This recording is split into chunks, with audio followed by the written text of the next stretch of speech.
Government की मदद से चीफ मिनिस्टर जो है वो उस जो है वो जथे को, जो मसल्ला जथा जो है वो इस्लामाबाद की तरफ बढ़ा, उसमें जो है वो मौजूद था।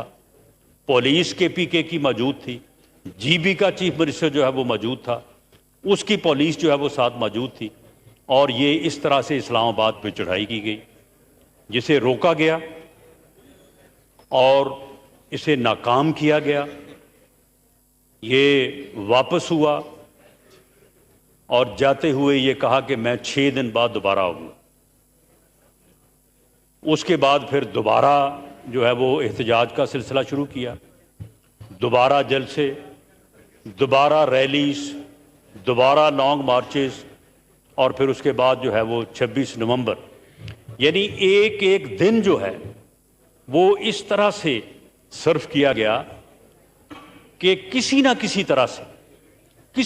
तरह से जो है मुल्क में जो है वो सियासी बहरान रहे, इंतज़ामी बहरान रहे। क्योंकि ये बात तो तय है कि जब तक सियासी अदम इस्तेहकाम होगा उस वक़्त तक मुआशी इस्तेहकाम हासिल नहीं हो सकता।